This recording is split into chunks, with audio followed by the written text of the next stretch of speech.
Agora. Ainda bem que eu não tinha começado a história. Beleza, gente. Então vamos lá. Vamos seguir aí mais um pedaço da nossa jornada aí com Cristão, tá? Para quem tem este livro aqui, eu estou na página 72. Para quem tá com o livro da Mundo Cristão, se eu não me engano, é o capítulo 7, tá? Eu acho que não tem ninguém que tenha, mas a versão da Fiel, se eu não me engano, é o capítulo 10, tá? E o da editora Príncipes, eu não sei qual é o capítulo que tá, beleza? Vamos lá. Nós paramos na última reunião da gente, né? Com o Cristão subindo ali a, a colina da dificuldade, né? Sobe ali a colina da dificuldade, aí Cristão chega num ponto lá que era um ponto de descanso, e ele tragicamente acaba dormindo, né? Num lugar que era só para ter um rápido descanso, ele dorme, certo? E nisso que ele dorme, ele acaba perdendo o rolo, o manuscrito com as promessas que o intérprete deu para ele. Tá? E ele desce todo desconsolado ali e tudo mais. Né? Então, nós vimos ali a importância de nos mantermos vigilantes na nossa trajetória, na nossa jornada. Né? Vimos que o caminho estreito ele nos leva por um caminho de dificuldades, certo? E vimos ali também alusões acerca do Espírito Santo, as promessas que ele testifica em nosso coração. Então, no final da nossa história do encontro passado, Cristão ele chega no majestoso palácio cujo nome era Beleza ao lado da estrada. Então vamos lá, seguindo a história aqui. Vi em meu sonho que Cristão se apressou a seguir adiante, com a esperança de ser possível ali conseguir refúgio. Antes, porém, de ir muito longe, transpôs uma passagem muito estreita, a cerca de 200 metros da casa do porteiro. Então, viu 2 leões diante de si. Agora vejo o perigo que fez desconfiança e temeroso fugirem, pensou ele. Os leões estavam acorrentados. Preste bastante atenção nisso. Os leões estavam acorrentados, mas Cristão não viu as correntes. Com medo, pensou em voltar, pois achava que não encontraria nada além da morte diante dele. Mas o porteiro que estava na casa, cujo nome era Vigilante, percebendo que Cristão havia se detido como se fosse retornar, gritou-lhe: Sua coragem é assim tão pequena? Não tema os leões, pois eles estão acorrentados e aqui estão para testar se os viajantes têm fé ou não. Mantente no caminho do meio e nenhum mal te acometerá. Vê, já aqui de princípio, nessa parte da história, o Bunyan ele já começa nos ensinando aqui acerca desses leões acorrentados o quê? Esses leões acorrentados significa que Deus ele é soberano sobre todas as aflições que sobrevêm em nossas vidas, tá? Deus ele tem sobre o seu controle, ele tem todas as provações, todas as tribulações sobre correntes, certo? A gente não vê isso daí. Perceba que o cristão ele vê os leões, 2 leões, ele vê as dificuldades, mas ele não vê que estes leões estão acorrentados e que eles não podem fazer nada contra ele, desde que ele permanecesse no caminho do meio. Ou seja, ele não podia ir nem para a esquerda nem para a direita. Ele tinha que confiar em seguir em frente. Né? Isso por quê? Por causa da incredulidade. Muitas vezes nós somos tomados por medo, por incertezas, por causa da incredulidade. Né? A fé, quando ela é conforme apresentada nas escrituras, ela nos dá a certeza de que todos os males eles estão sob corrente debaixo do controle de Deus. Pode, às vezes, até ser difícil da gente conseguir enxergar isso. Por exemplo, A gente está no meio de uma grande tribulação que é essa pandemia aí, o coronavírus. Então é até difícil enxergar que Deus tem isso daí sob correntes, né? Mas ele tem, ele tem. E perceba outra coisa que o Bunny ele nos mostra aqui, já nesse pequeno trecho, é que o resultado de nós não crermos na soberania de Deus é o medo. Na vida do cristão, o que é o medo?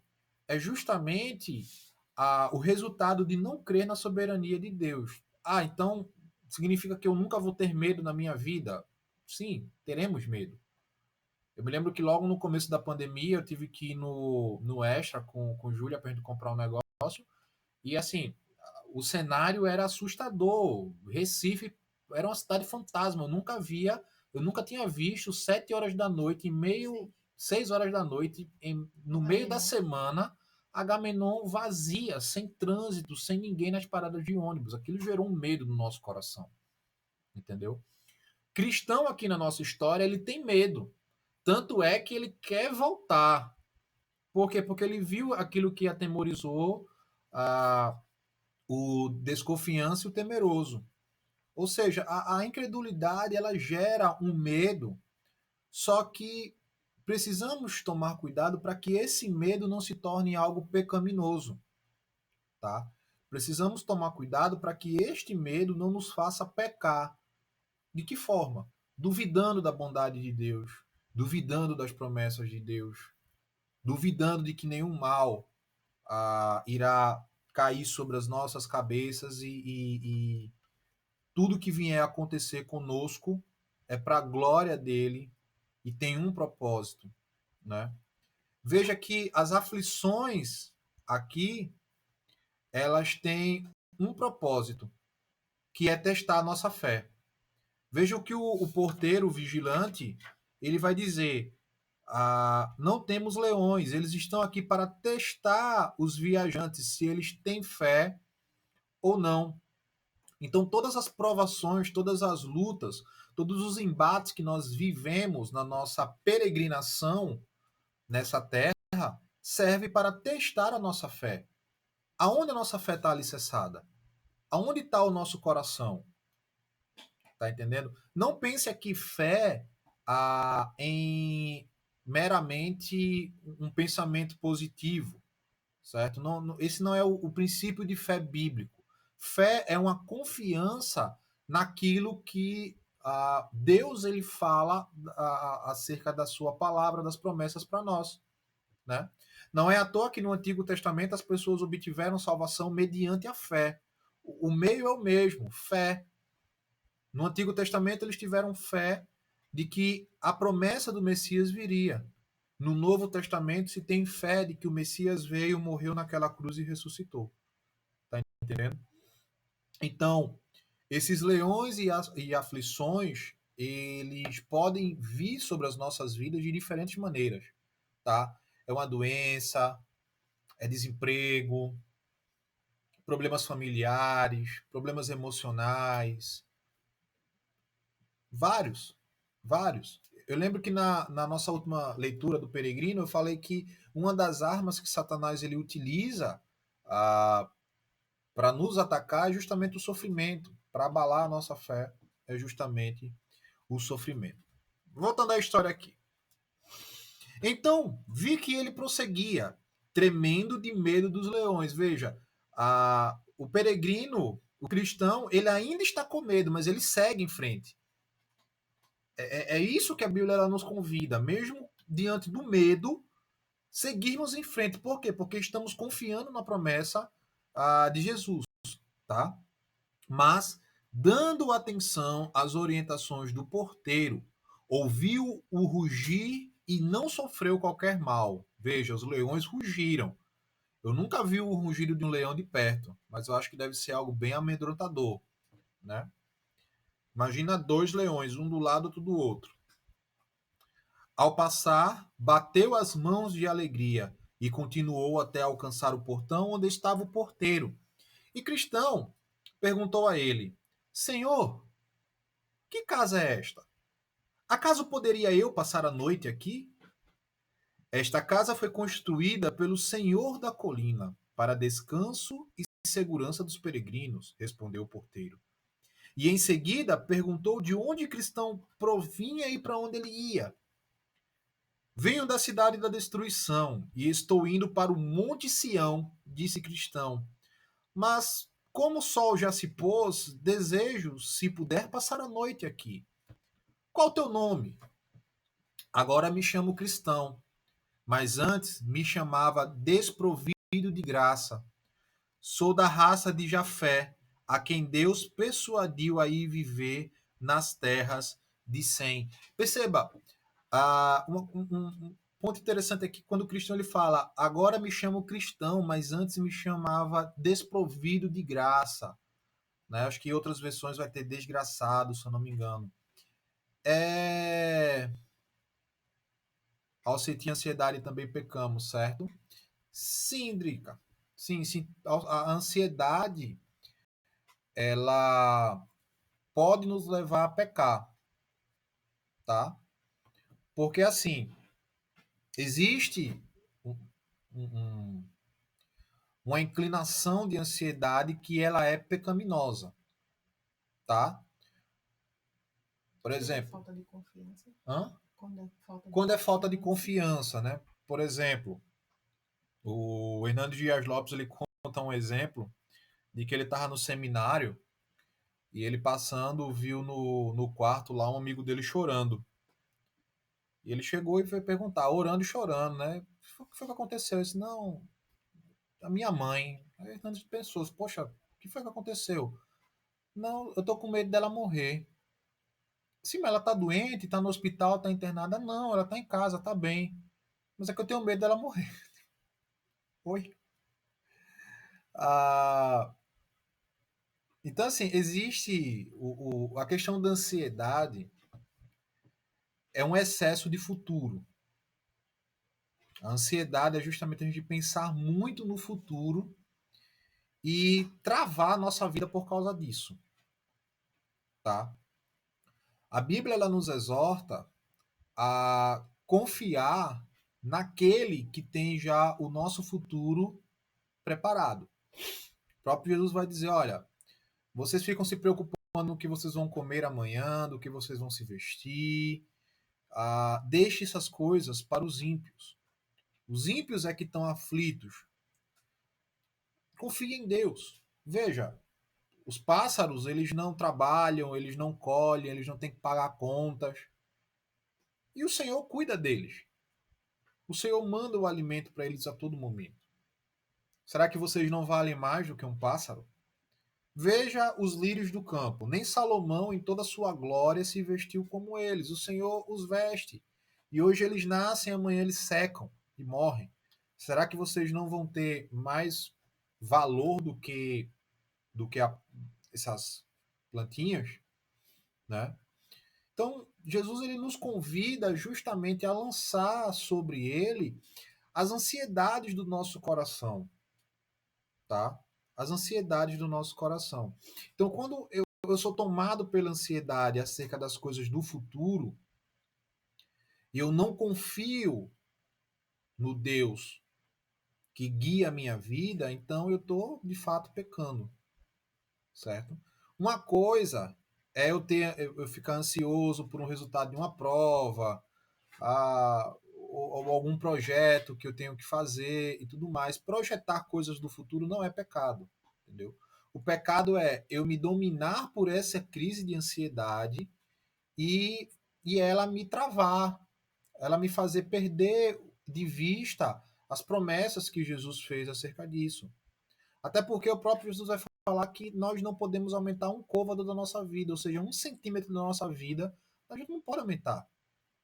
Eu não posso adiantar o que, é que vai acontecer amanhã, tá?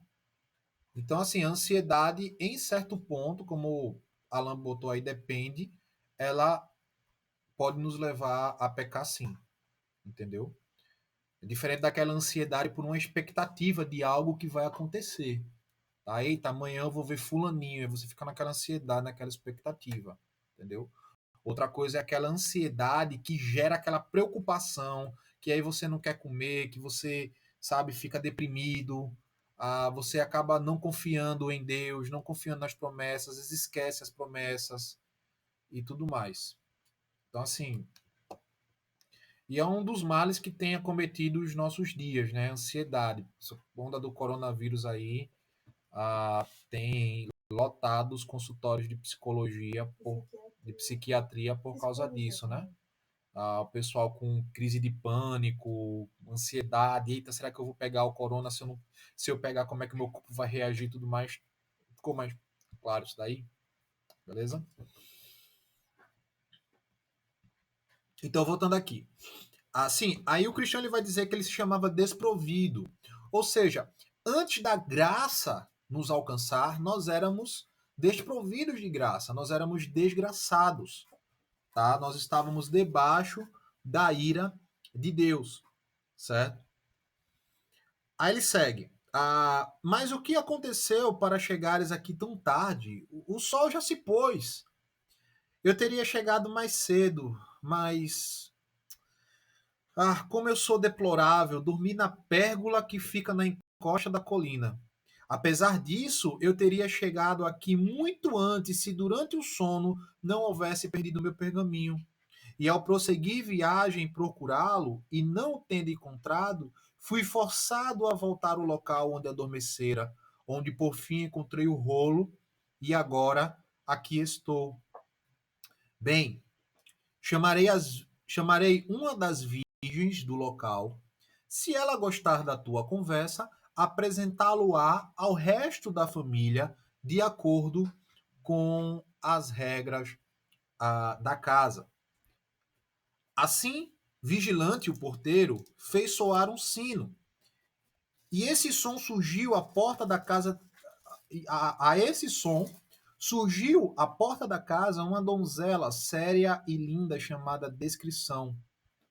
Aliás, Discrição, que indagou por que havia sido chamada. Veja só, um parêntese aqui. A ideia de virgem aqui, gente, Bunyan ele faz uma alusão justamente à parábola das 10 virgens, tá? E também é uma referência acerca de pureza espiritual. Não tem nada relacionado com a questão de castidade, tá? A questão aqui é de pureza e espiritualidade.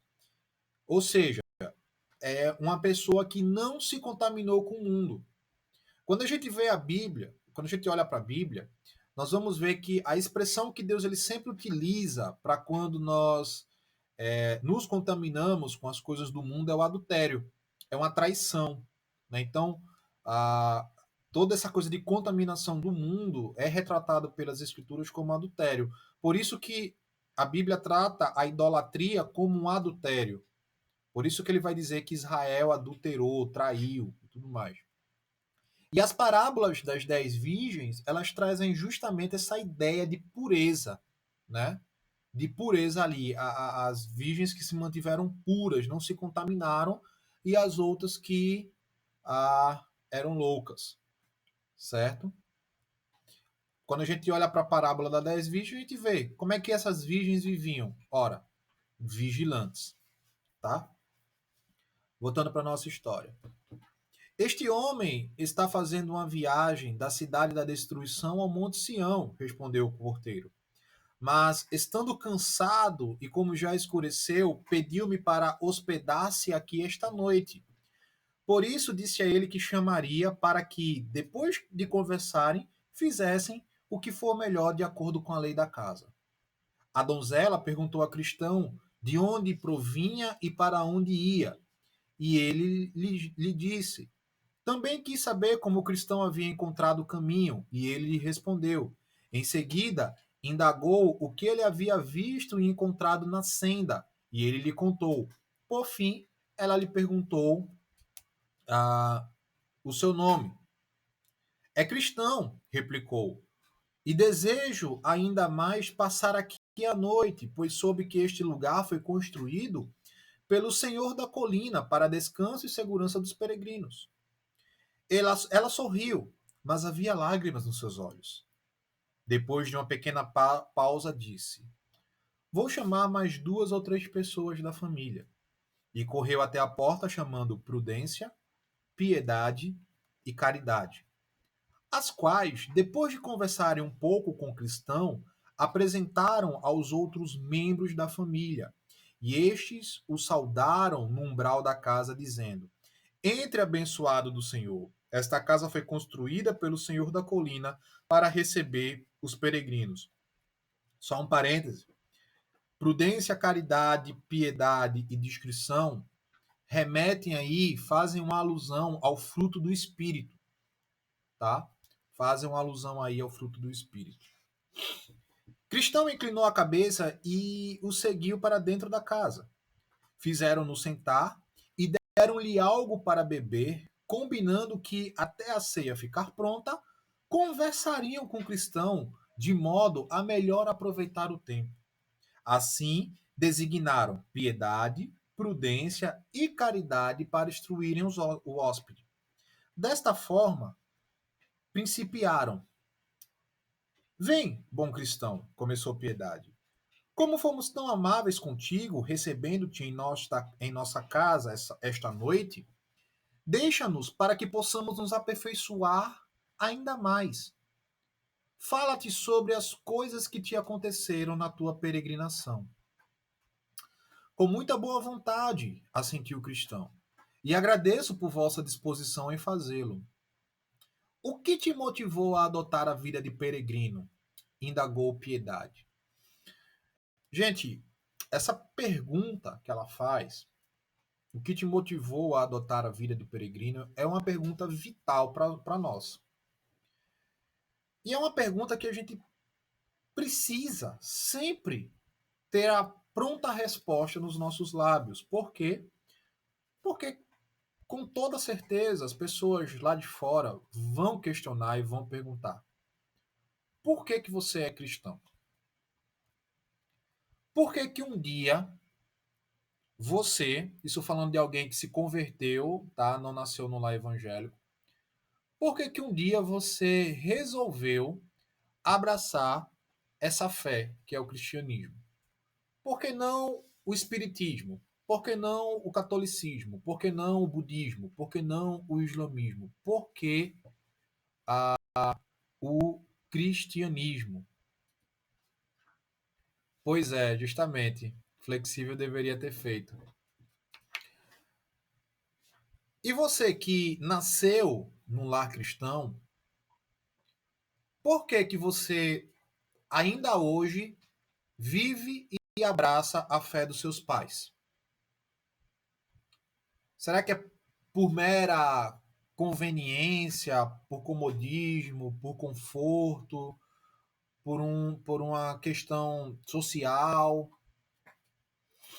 Ou porque você realmente compreendeu o que é o Evangelho e quem é você diante de Deus?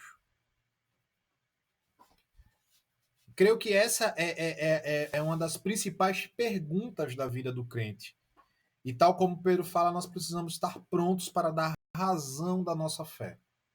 Precisamos estar prontos para responder esse tipo de questionamento das pessoas lá fora. Por que você é crente? Por que você é crente e agora quer que eu também abrace essa sua fé aí? Vamos seguir.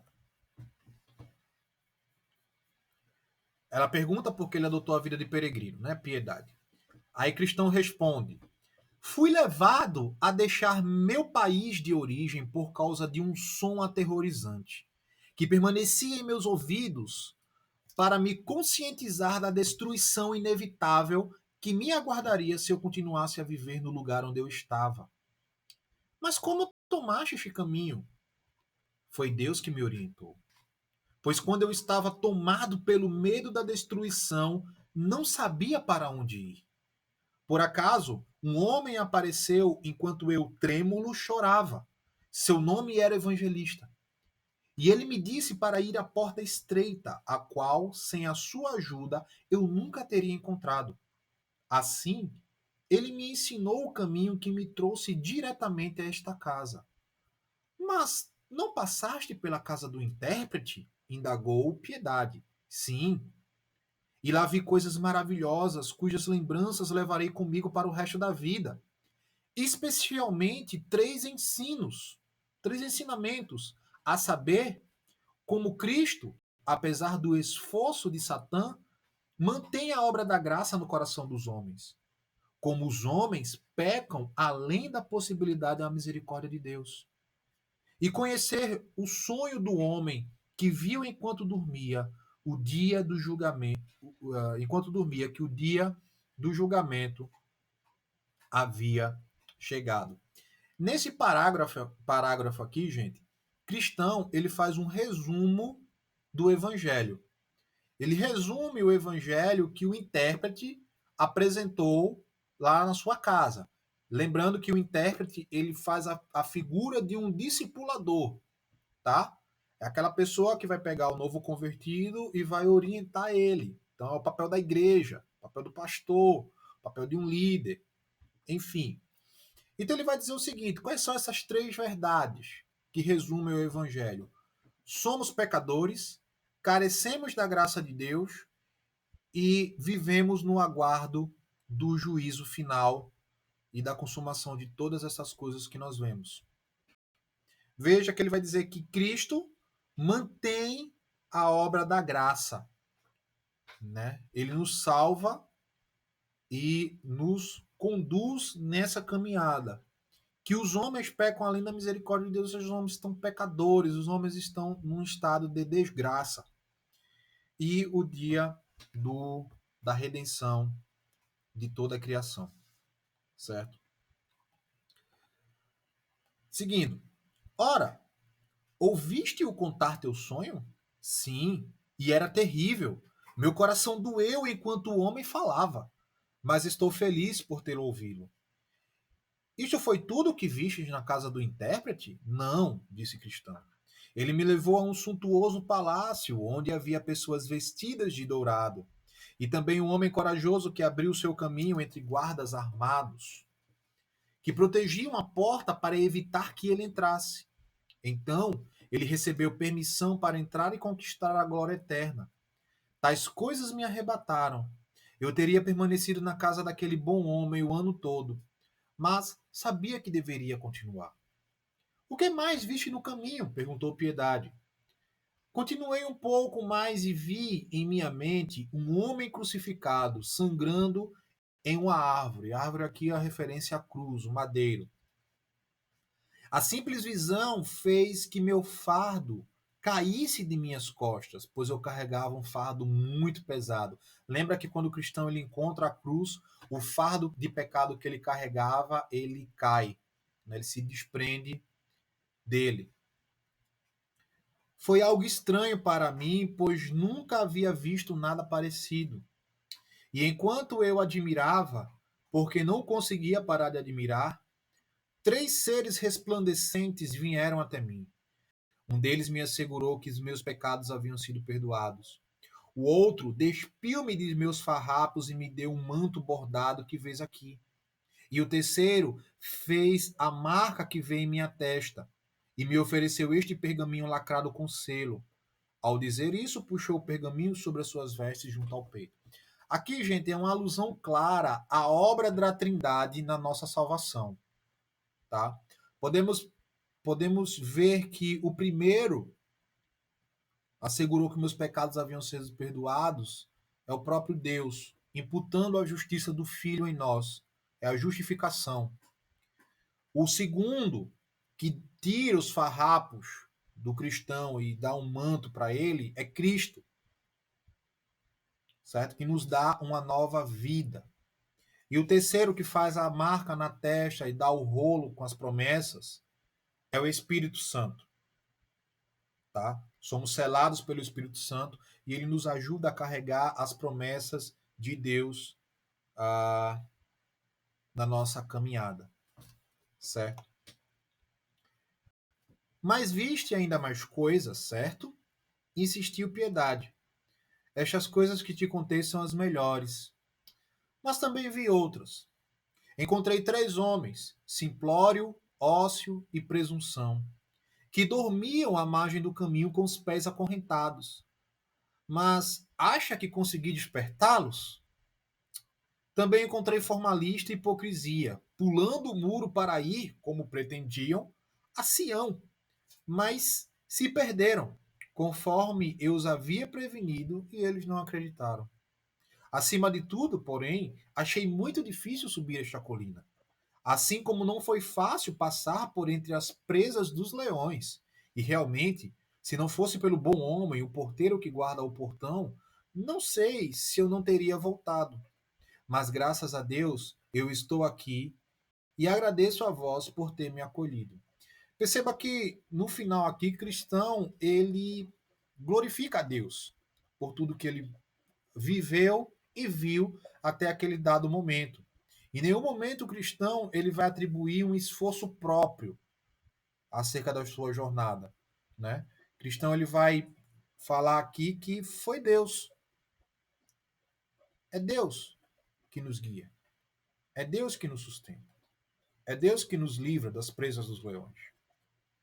Por isso que Paulo encerra a carta, a primeira parte da carta aos Romanos, capítulo 11, verso 33 ao 36, porque dele, por ele e para ele são todas as coisas.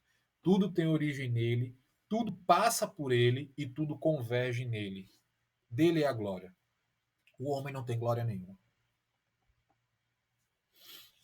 Então, prudência, primeiro foi piedade, conversando com o cristão, agora vem prudência.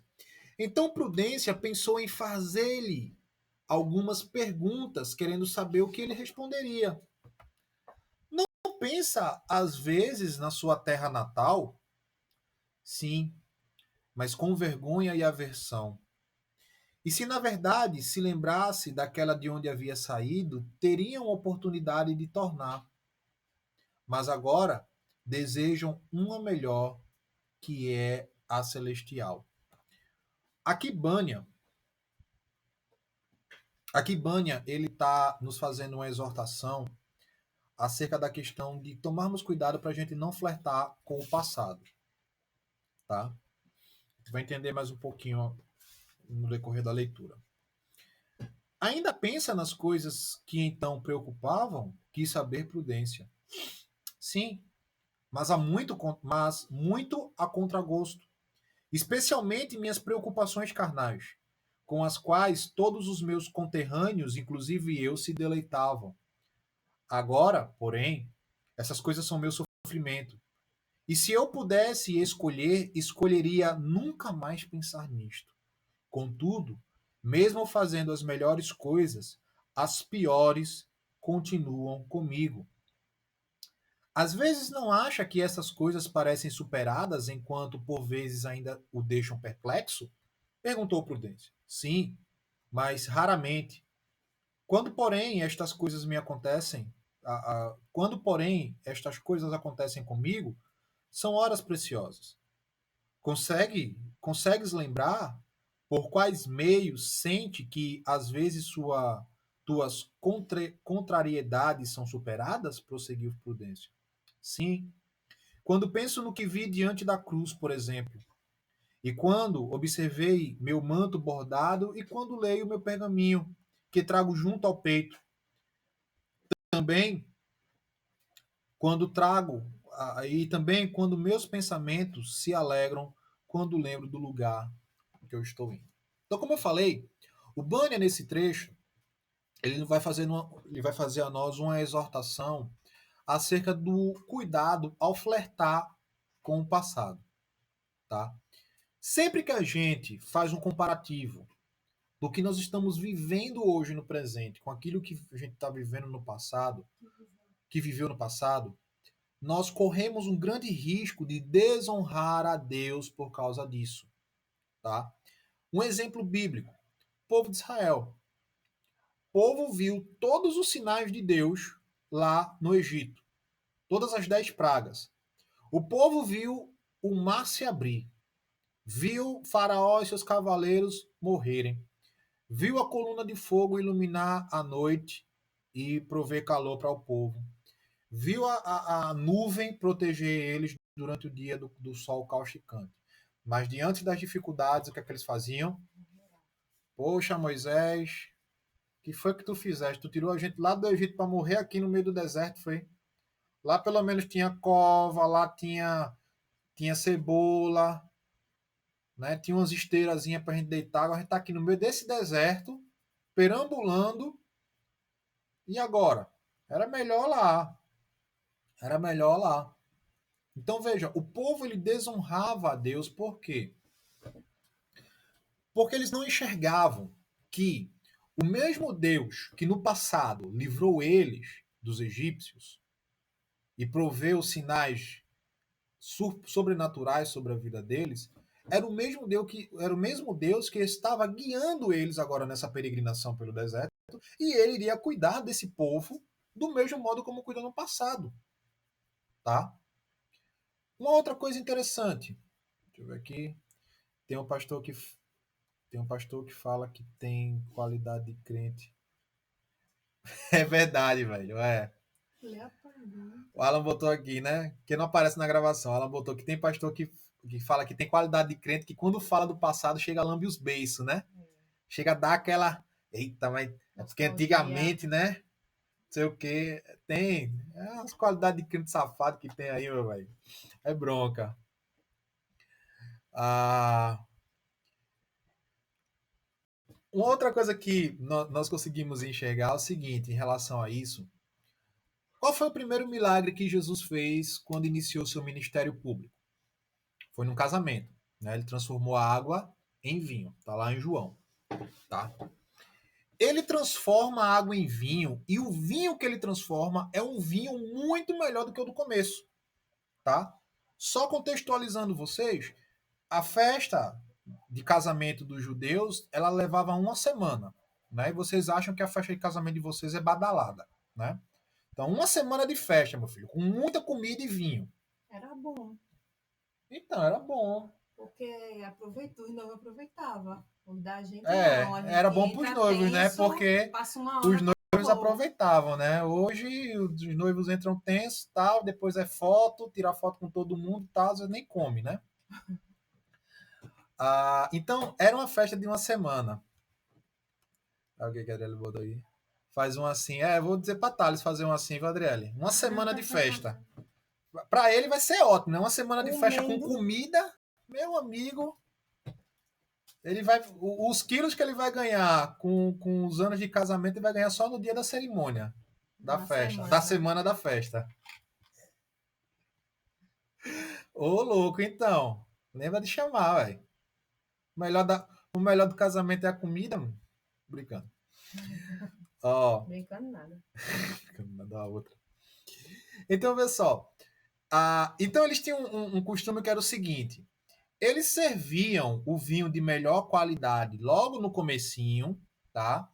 Porque quando os convidados já tivessem ali chamando Alegrinhos. chamando Jesus de Genésio, chamando o louro de meu bem, aí eles vinham com vinho de baixa qualidade, tá? É por isso que o mestre de cerimônia se surpreende com o noivo quando fala: "Poxa, geralmente você se serve o vinho bom no começo e o de menor qualidade no final, né? Primeiro dá um. É porque eu não conheço de vinho, né? Dá um vinho chique aí no começo e no final dá um carreteiro para o povo tomar, né? Aí não, tu manteve o padrão aqui, né? Tu começou dando um quinta do Melhor. morgado e agora tá Quinta do Morgado não é barato, num... de um Eu chique não aí, conheço vinho. francês. Bom, se tiver algum enólogo aqui, conheça vinho, fica aí o Vinho comparativo, importado. né? Um vinho importado e o carreteiro no final. Só que Jesus inverte essa ordem, ele bota o vinho importado no final, né? E o vinho também de boa qualidade no começo, mas o vinho que veio no final era muito melhor. Tá, mas voltando aqui, o que é que isso quer dizer? É que sempre, aquilo que Deus faz na vida do homem é muito melhor e superior àquilo que foi no passado, tá? Às vezes a gente se pega lembrando de coisas que Deus ele fez no nosso passado, como se as que ele fizesse atualmente não fossem tão grandiosas, né? Mas não é isso que a Bíblia ela nos ensina. A Bíblia ela nos ensina é que todas as boas lembranças do passado, elas não podem servir para comparar com o presente e nem para fomentar o futuro. As boas lembranças do passado devem servir para mostrar que, se Deus foi bom comigo lá no passado, ele continuará bom comigo hoje e amanhã, até o dia da sua volta. O passado, isso falando das coisas boas do passado, ele serve para alimentar a nossa fé na graça futura de Deus. É eu enxergar e, poxa, Deus foi bom comigo naquela época. Deus não me deixou faltar nada. Deus supriu as minhas necessidades espirituais, emocionais e físicas. Então eu sei que ele continuará sendo bom assim, hoje e sempre.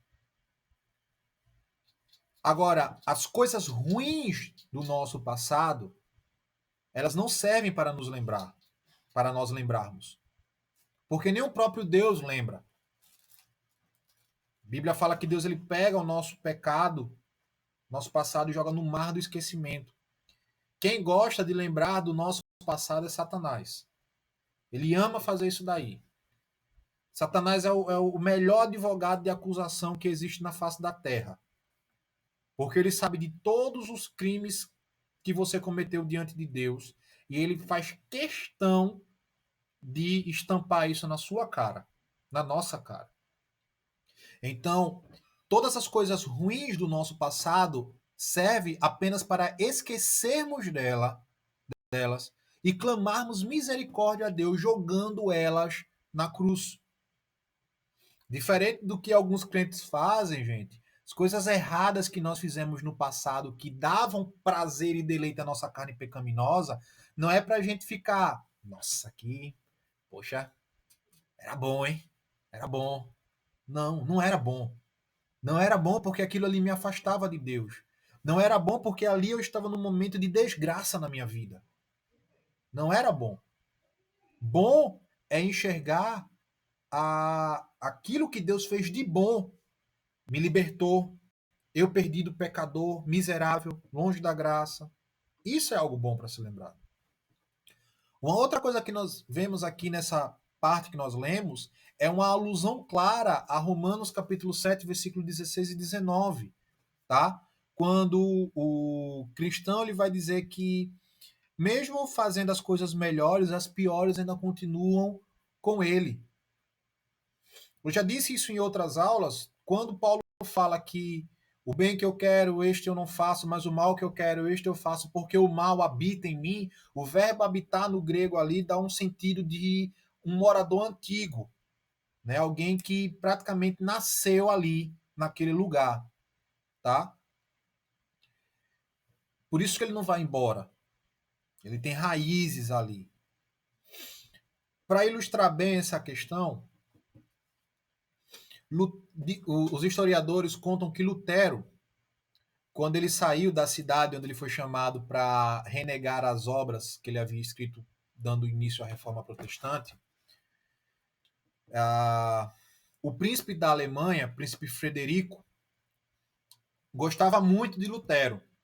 E ele temia pela vida de Lutero após sair ali da presença do Papa sem renegar suas obras. Aí o que é que o Frederico faz? Frederico forja um sequestro. Para o quê? Para que o clero da igreja de Roma pensasse que Lutero foi sequestrado por algum grupo de católicos romanos revoltados e deram fim nele no corpo, né? Então, para Roma estava perfeito, né? Não precisava nem sujar as mãos. Aí, no meio do sequestro, Lutero descobre que era um sequestro forjado, né? Então, Frederico leva Lutero para um castelo. Lá, Lutero ele adota um novo nome, ele é chamado de Jorge. E nesse tempo que ele fica no castelo, ele fica isolado lá, meio que numa quarentena, barba cresce, cabelo cresce, e ele começa a traduzir a Bíblia, né, do latim para o alemão. Parêntese aqui para uma nota de curiosidade. Essa tradução de Lutero do latim para o alemão foi a que originou o alemão que o pessoal fala hoje na Alemanha. Sabiam disso? que o alemão que hoje se fala na Alemanha surgiu decorrente da tradução da Bíblia de Lutero, do latim para o alemão, tá? Aí esse alemão foi difundido e é o alemão que é falado até hoje lá na Alemanha. Aí no castelo, Lutero gastou 11 meses para traduzir o Novo Testamento. Só que chegou um momento que ele estava muito mal. Havia semanas que Lutero não conseguia orar, não conseguia ler a Bíblia, não conseguia trabalhar mais na tradução. Então ele escreve para um amigo, certo, dizendo que ele não estava conseguindo fazer mais isso. E ele escreve explicando, sabendo por que ele não estava conseguindo fazer isso. Ele diz para aquele amigo que ele não está conseguindo mais se concentrar nisso por causa de momentos em que pensamentos impuros estavam dominando a sua mente, tá? Pensamentos impuros aqui, gente, é lascívia, é pornografia, né? Lutero estava pensando em safadeza. Vamos botar nesse termo aqui. Ele era padre. Sim, era padreco, né? Mas ele já havia sido excomungado da ordem dele, né? E mesmo assim, a biografia dele conta que Lutero lutava constantemente contra os desejos da carne. Não é à toa que os monges se autoflagelavam quando. É porque eles eram humanos, né, gente? Eles tinham um desejo. Eles são humanos, né? Então, tudo mais. Então, Lutero estava lá pensando em safadeza e não estava conseguindo mais se concentrar no trabalho. Claro que ele não tinha internet na época, né? Se a internet tivesse, ia ser um problema sério ali para Lutero. Esse testemunho, aí sim, aí ele conseguia, aí ele fica sem conseguir orar, sem conseguir escrever, sem conseguir meditar na Bíblia, e muito mal com aqueles sentimentos e aqueles pensamentos que estavam o Rodrigo Gaitou ali agora. E ele fica muito mal por causa daquilo dali. Mas por fim ele consegue vencer estes pensamentos, essas tentações, e ele dá seguimento ao seu trabalho e às suas obras. Ele casou com a freira. Por isso que ele casou com a freira lá, Catarina Vambora. Isso é encorajador, gente. Isso é encorajador. Porque às vezes o pecado ele fica ressoando na alma e na mente da gente, né? Ficam inclinando, tentando inclinar o coração da gente. E a nós só nos cabe prosseguir com fé nesta luta. Paulo vai dizer em Gálatas que há uma guerra entre a carne e o espírito, tá? São dois soldados ali dentro do nosso coração lutando, dia e noite, dia e noite. E o pior é que as piores coisas ainda estão dentro de nós. As piores coisas ainda estão dentro de nós. O pecado, ele é um ladrão que está dentro de casa tentando abrir a porta para que o ladrão que está do lado de fora possa entrar. Né? Possa entrar. Então, a gente tem que lembrar disso daí, de que o mal habita em nós ainda. Somos justificados, somos livres do poder do pecado, mas nós não somos livres da presença do pecado. O pecado ainda habita em nós e nos assedia. Satanás tenta a todo custo nos derrubar. Então, nós precisamos correr para Deus e orar para que o Espírito Santo possa fazer essa renovação na nossa mente, confiando que no final dessa batalha, dessa luta, nós estaremos livres de todos esses maus pensamentos, de todos esses maus desejos. E uma outra coisa que Bunyan nos ensina aqui é que muitas vezes nós caímos na tentação, tá? E sempre vem o sentimento de condenação, de culpa, a gente se acha o pior dos crentes. O diabo adora fazer isso. Só que a gente precisa ter em mente o seguinte: o crente peca, o crente cai. A diferença é que o crente, ele não permanece prostrado no chão e nem sente mais deleite e prazer naquele pecado. Ele não vai sentir mais aquele prazer que ele sentia quando ele era um desgraçado, quando ele estava longe da graça. Ao contrário, ele vai sentir pesar, ele vai sentir amargor, porque ele sabe que ele ofendeu o seu Senhor. Foi até uma das aplicações que eu fiz quando foi minha parte. Quer saber se alguém já passou pelo caminho? Isso, exatamente. Saber de alguém que já passou pelo caminho é encorajador e é reconfortante. A gente vai tocar isso, vai ter um ponto aqui na história que a gente vai voltar para isso daí, Alan. Tu vai ver. Então veja, seguindo aí.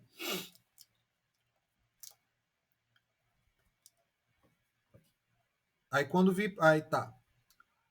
O que te faz querer tanto ir ao Monte Sião? Veja, outra pergunta vital. O que te faz desejoso de ir ao Monte Sião? Será que realmente nós estamos desejosos pela Nova Jerusalém? Ou estamos tão apegados e fincados neste mundo aqui que não conseguimos mais contemplar o porvir? Será que desejamos realmente que Cristo venha o mais breve possível? Ou a gente ainda pede que ele espere um pouquinho porque eu quero me formar, eu quero ter meu emprego, eu quero ter a minha casa, eu quero ter meu marido, a minha esposa, meus filhos?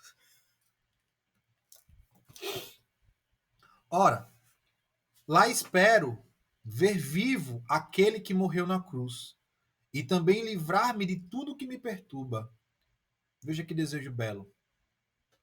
Ali dizem: não há mais morte, e lá viverei na companhia dos melhores. Para dizer a verdade, eu o amo porque ele aliviou meu fardo e estou cansado da minha doença interior. Quero estar no lugar onde não mais morrerei, na companhia daqueles que cantam continuamente: Santo, Santo, Santo. Então Caridade dirigiu-se a Cristão: tens família? És casado? Tenho esposa e 4 filhinhos. Tem uma outra tradução, parece que é da Mundo Cristão. O cristão lhe responde: tenho esposa e 4 filhos medíocres. E não os trouxeste? Ah, como eu queria tê-los trazido, respondeu o cristão entre lágrimas. Mas todos foram totalmente contrários à minha peregrinação. Deverias ter conversado com eles e te esforçado para mostrar-lhes o perigo que espreitava, retorquiu Caridade. Eu fiz isso. E também lhes falei sobre a destruição de nossa cidade conforme Deus me revelou. Fui tido, porém, por zombador. Oraste a Deus pedindo que abençoasse o conselho que lhes dava?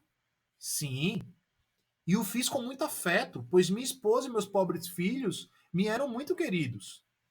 Mas lhe contaste sobre a tristeza e teu medo da destruição? Questionou Caridade. Creio que a destruição estava bem visível para ti. O temor de parecer, o temor de perecer estava estampado no rosto de Cristão. Sim, repetidas vezes.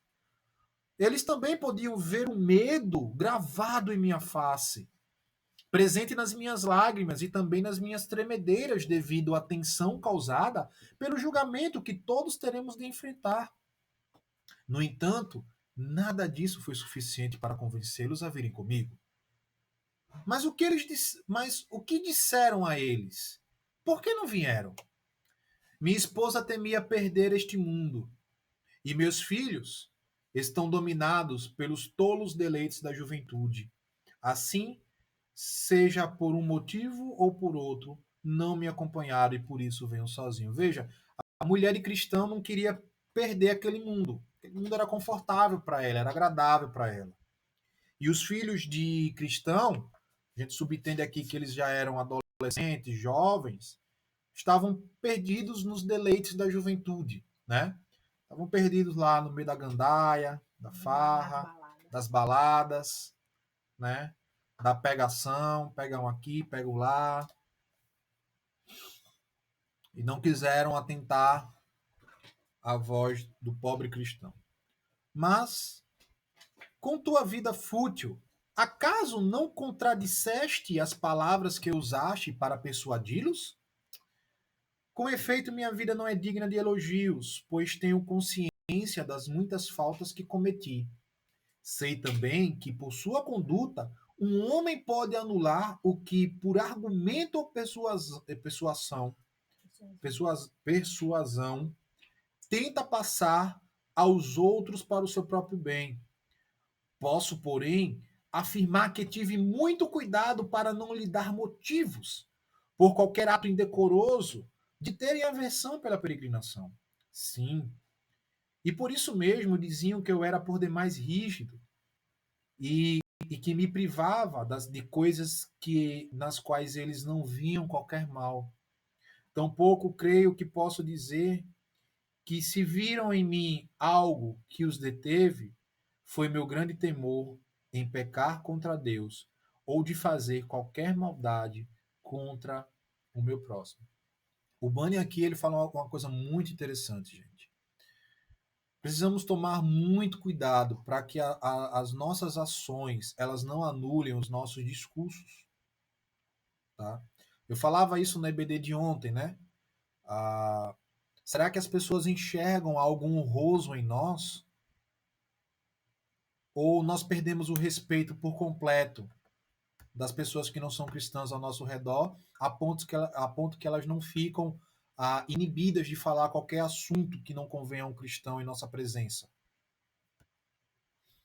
Então, o cristão ele vai dizer aqui que, olha, eu não fiz nada que desabonasse a minha pregação. E ele vai dizer que ele era rígido, né? Quem aqui já nunca ouviu falar que às vezes o crente às vezes é rígido demais, né, com as coisas e tudo mais. Eu vi uma história de um pastor uma vez que ele estava para casar, né? Ele entrou no seminário, ele entrou cedo no seminário, isso que entrou com 2 anos de convertido no seminário, e no ano seguinte ele ia casar. E ele estava bastante ansioso, ele estava preocupado porque ele ia casar e tudo mais, estava com medo do casamento entrar numa rotina e tal. Aí foi se aconselhar com a mãe dele, que não é cristã.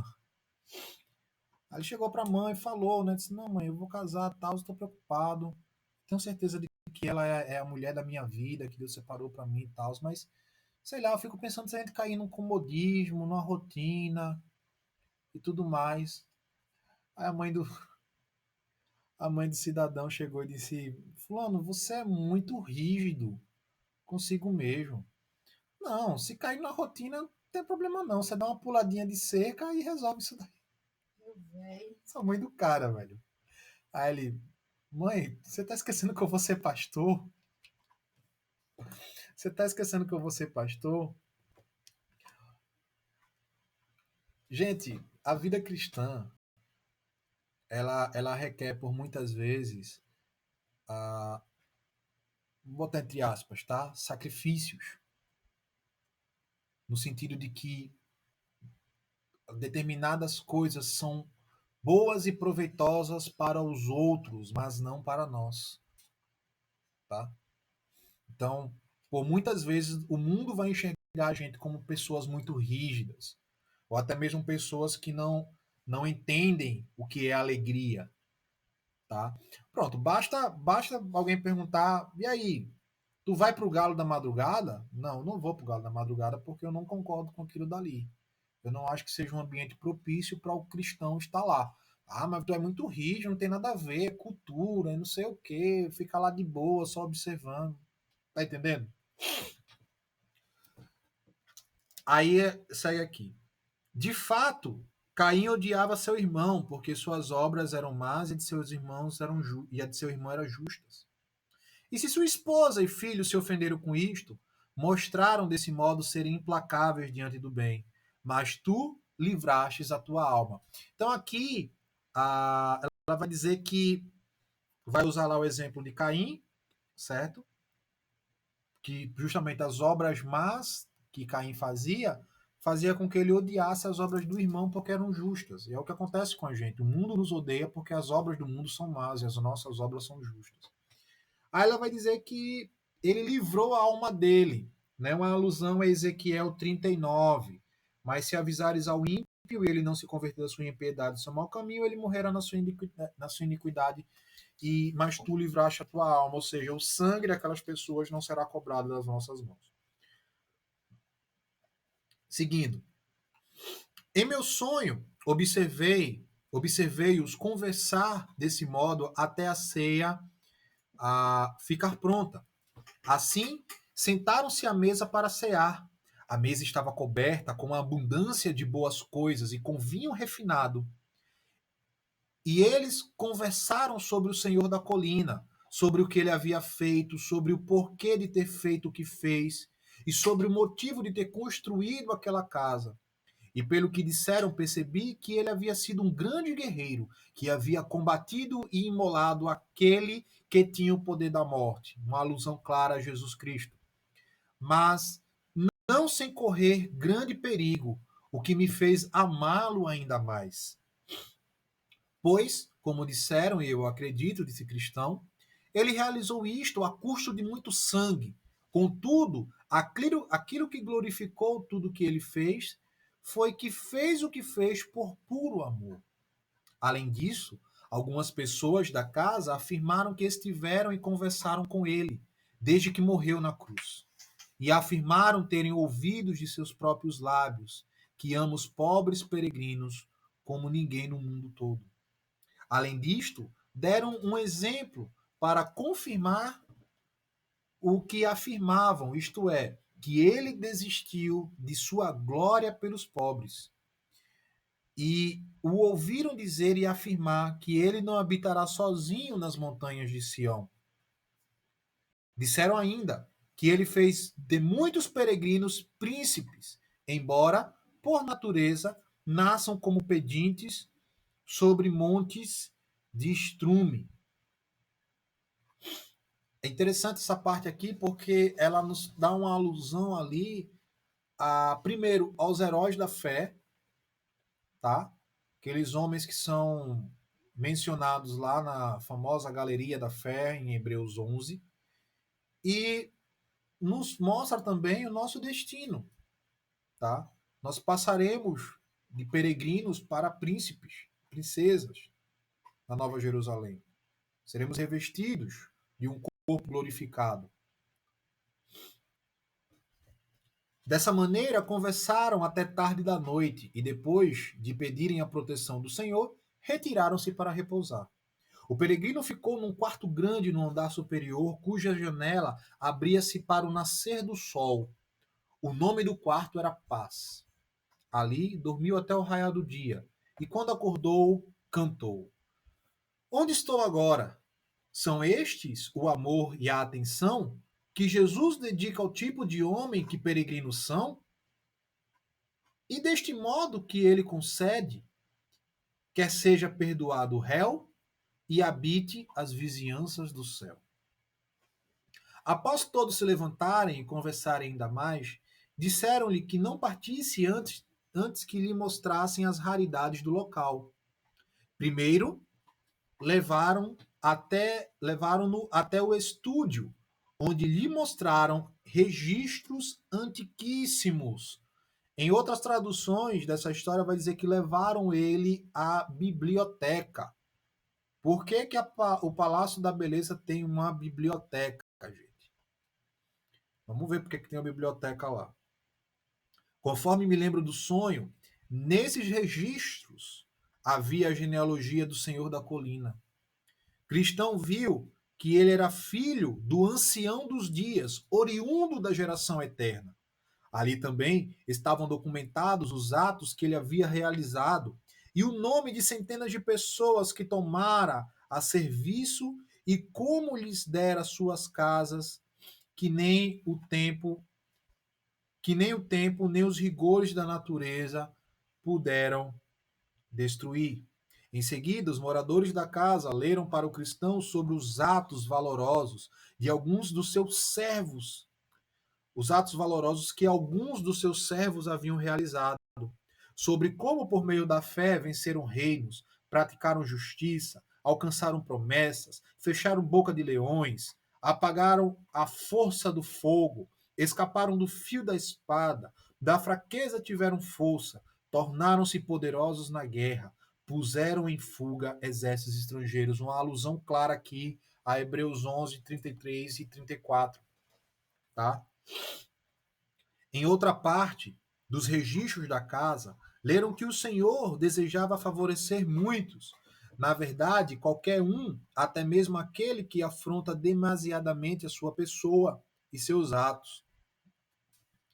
Havia também coisas novas e antigas, juntamente com profecias e previsões de eventos que certamente acontecerão, tanto para assombro dos inimigos, como para conforto e consolo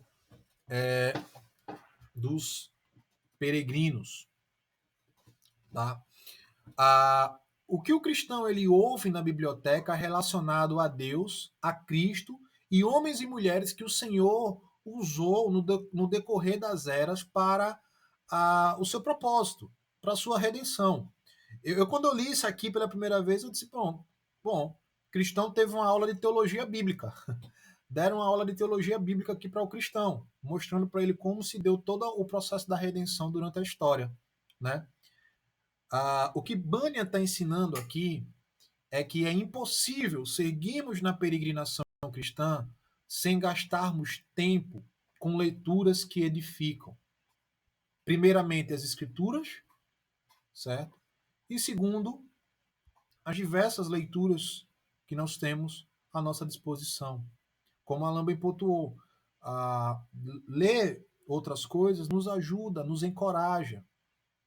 Por quê? Porque a gente está ouvindo coisas de pessoas que já estão à frente de nós na caminhada, na peregrinação, que já viveram coisas que nós ainda vamos viver.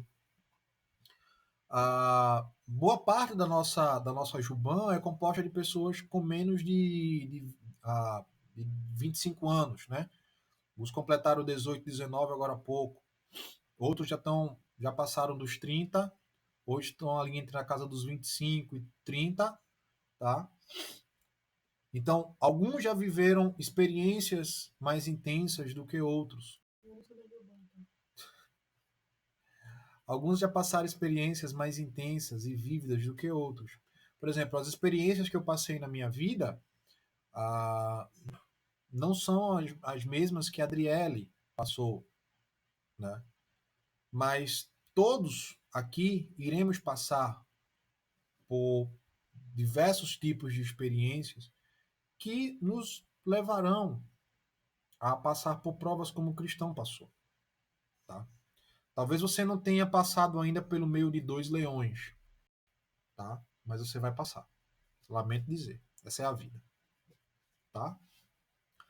Talvez você não tenha hoje conflitos acerca da sua fé, mas você vai ter. Principalmente os meninos e meninas que já estão na faculdade e futuramente vão engajar em seu trabalho, né? Eu quero me sentir motivado agora. É verdade. Mas é verdade, entendeu? E é sempre bom, a gente relembrar essas histórias, porque elas nos encorajam a seguir. Todas as tentações que nós passamos, nós não passamos sozinhos. Vários outros cristãos ao redor do mundo também passam ou passaram por estas mesmas tentações, tá? Não pense que quando você sofre uma tentação de natureza sexual, você está sozinho, só você sente aquilo, não. Não. Algum outro cristão no bairro que você mora vai sentir. Algum outro cristão em algum outro bairro vai sentir. No Brasil vai sentir, no mundo, no Japão, na Alemanha, na França, na sua igreja. É por isso que a Bíblia ela mostra que a igreja é essa comunhão de santos, comunhão de pecadores que foram remidos pela graça de Deus, pela salvação, pelo sangue de Jesus, e que agora eles devem agir em cooperação uns com os outros, suportando uns aos outros, consolando uns aos outros, exortando uns aos outros. Seguindo. No dia seguinte, levaram-no ao arsenal, onde mostraram todos os tipos de armamento que o Senhor provê aos peregrinos, como espadas, escudos, capacete, couraça, toda oração e botas que nunca se desgastam. E havia tantos desses itens para armar tantos homens a serviço do Senhor quanto há estrelas no céu. Mostraram-lhe também alguns dos objetos que seus servos utilizaram para realizar coisas maravilhosas.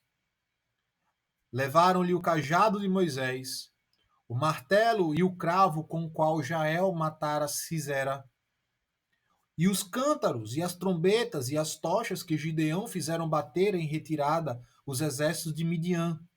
Então mostraram-lhe a aguilhada de bois que Sangar usara para matar 600 homens, e também a queixada com que Sansão realizara grandes proezas. Mostraram. Desculpa, eu lembrei de um negócio aqui. Deixa pra lá. Mostraram-lhe também, além disso tudo, a funda e a pedra que Davi usara para derrubar Golias de Gate, e também a espada com o qual o Senhor matara o homem Nico no dia do juízo. Mostraram-lhe, ademais, muitas coisas excelentes, com as quais Cristão ficou muito encantado. Depois disso, foram repousar. Bia escreveu aqui: tem uma prima que a alegria dela é quando a casa está cheia de adultos da família conversando. Ela senta no meio e fica só ouvindo todas as histórias e experiências. Muito bom isso, Bia. Isso é muito bom mesmo. Ah, é muito importante para o jovem ele ter companhia de pessoas mais velhas, tá? Por quê? Porque a juventude ela é tola, gente. A juventude ela é tola. Os mais velhos já passaram por inúmeras experiências de vida. Tá? E eles poderão, com as experiências deles, nos auxiliar sobre o que fazer em determinadas circunstâncias e sobre o que não fazer também. Né?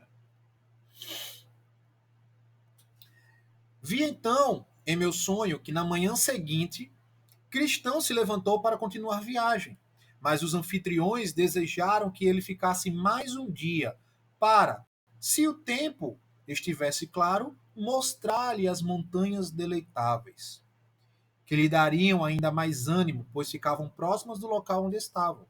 Assim, ele consentiu e permaneceu. Quando a manhã já ia alta, levaram-no ao terraço da casa e lhes disseram para olhar na direção sul.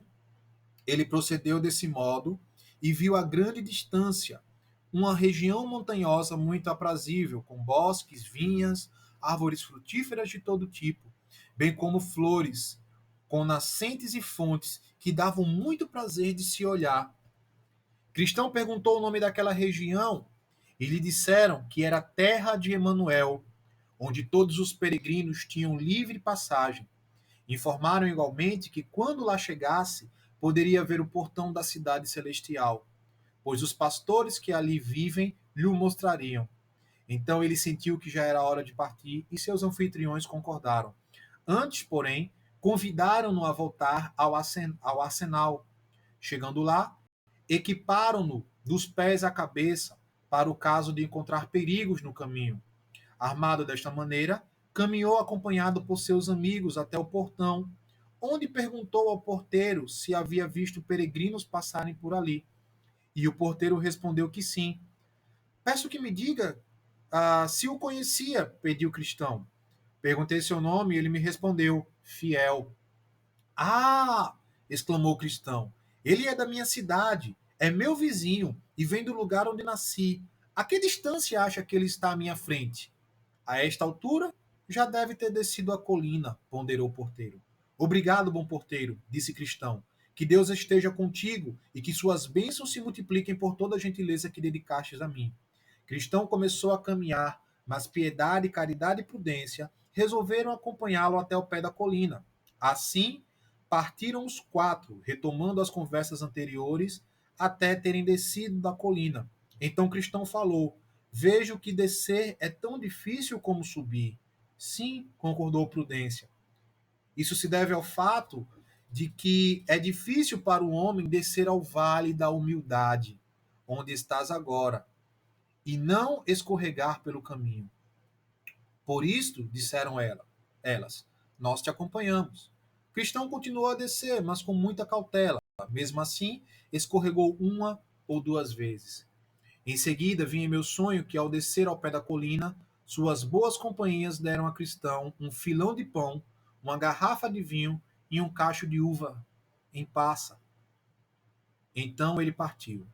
Contudo, nesse vale da humildade, o pobre cristão encontrou dificuldades. Ele não havia ido muito longe quando viu um demônio imundo indo em sua direção. Seu nome era Apolion. O cristão teve medo e pensou que deveria retornar ou aguentar firme. Considerou que não vestia uma armadura que protegesse suas costas, de modo que, se as desse ao inimigo, poderia ser atingido por flechas e por lanças. A gente vai ficar por aqui. Na próxima reunião, a gente vai ver aí a batalha de Cristão com Apolion, tá? Próxima reunião é dia 22, certo? Mas deixa eu fazer as considerações finais da nossa jornada de hoje. O que é que chama a atenção, gente, nessa essa batalha? É muito legal, é mesmo, Bia. O que é que chama a atenção da gente nessa passagem de Cristão pelo Palácio da Beleza? Bom,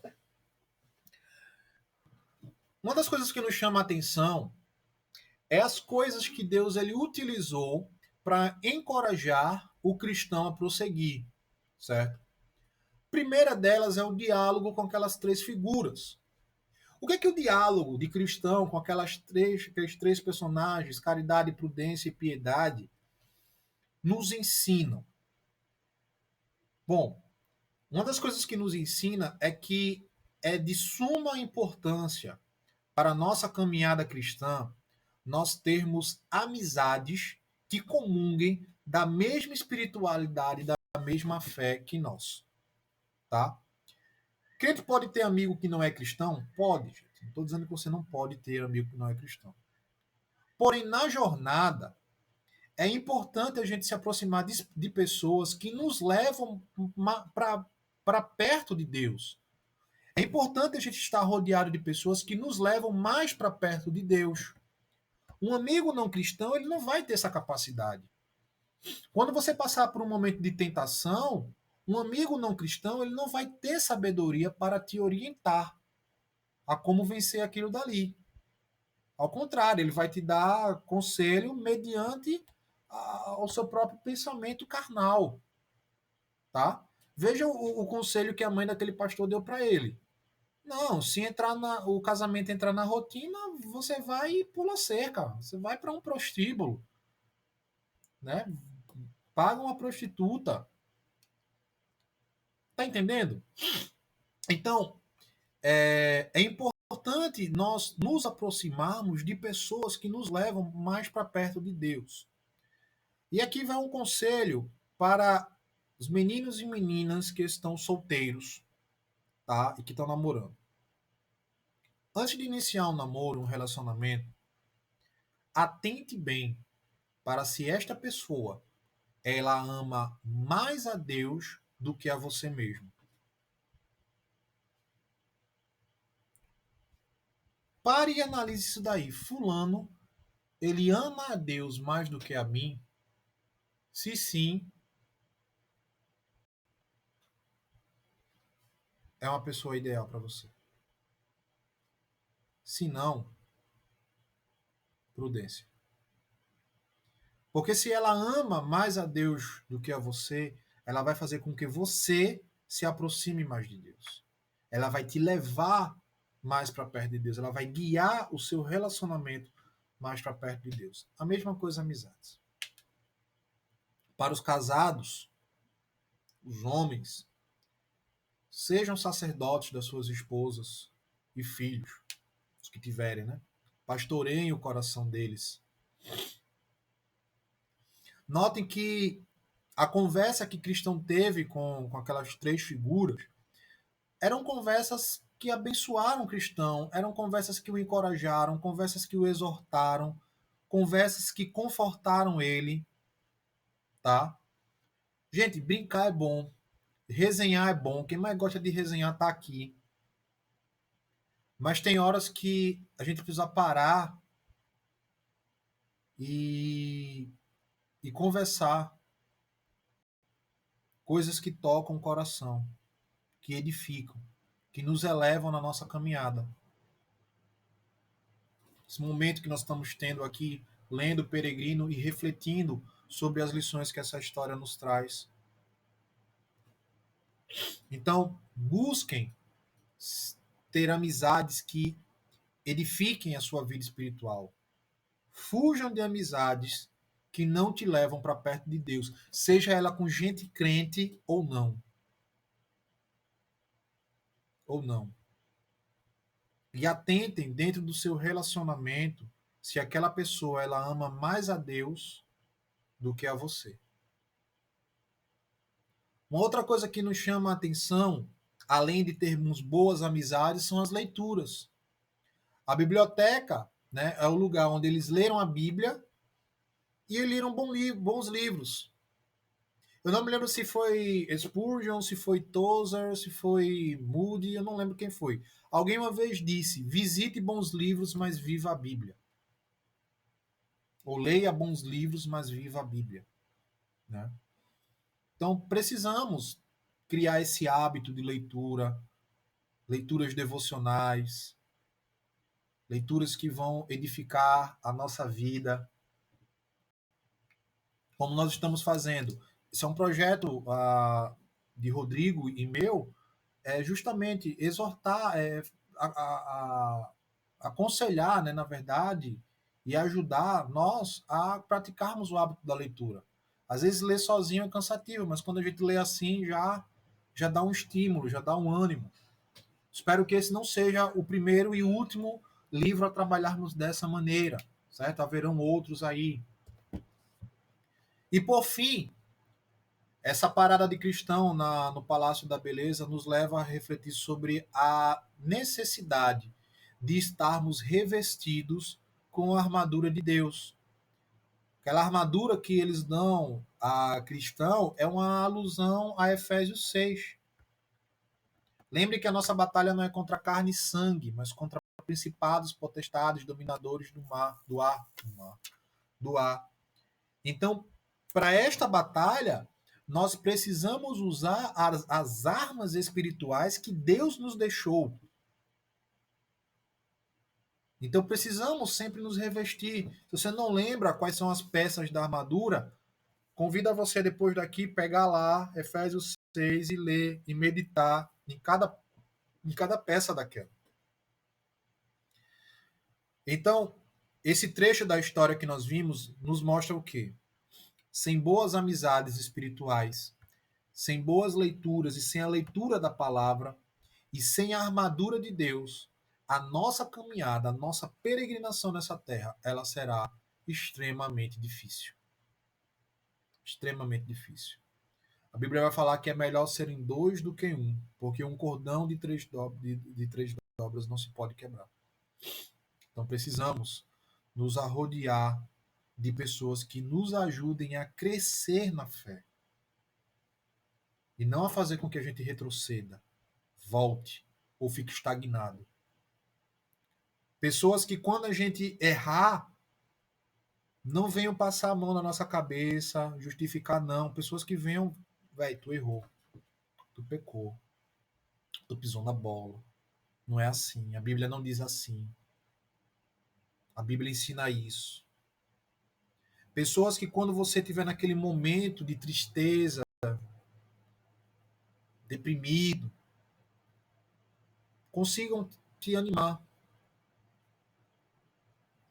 E mesmo não te animando, mas que ela consiga ficar ao seu lado. E é isso daí. Essa foi a nossa leitura de hoje. Espero que as lições desse trecho da história de cristão possam ser vividas e aplicadas nas nossas vidas. Vamos orar para a gente encerrar? Deus, louvado seja o teu nome, Senhor, pela tua palavra. Mais uma vez nós te agradecemos, Senhor, pela vida desse homem chamado John Bunyan. Te agradecemos porque o Senhor dotou de sabedoria, de criatividade para escrever essa história, que nada mais é do que a nossa trajetória nessa terra como peregrinos. Aonde nós olhamos, nós vemos a tua palavra minando de cada parágrafo, de cada trecho dessa história. Pedimos que a história de hoje possa nos servir, Senhor, para nos guiar. Primeiro, confiando na tua soberana provisão, de que os leões das provações, das tentações, eles não vão nos atacar, porque eles estão presos nas tuas correntes. Que o Senhor possa também nos arrodear de amizades que nos levem mais para perto de ti, Senhor. Que o Senhor possa nos ajudar a nos revestir da tua armadura. E que o Senhor possa nos fazer cada vez mais sedentos pela tua palavra. Louvo a ti, Senhor, pela vida de cada jovem da nossa igreja. Que o Senhor possa ajudá-lo, Senhor, nessa caminhada. Te agradecemos, no nome de Jesus. Amém. Gente, ficou alguma dúvida da história de hoje, das explicações? Nenhuma? Alguém quer fazer algum comentário, alguma observação? Não? Beleza. Vou finalizar aqui a gravação. Vou postar lá no YouTube. Beleza.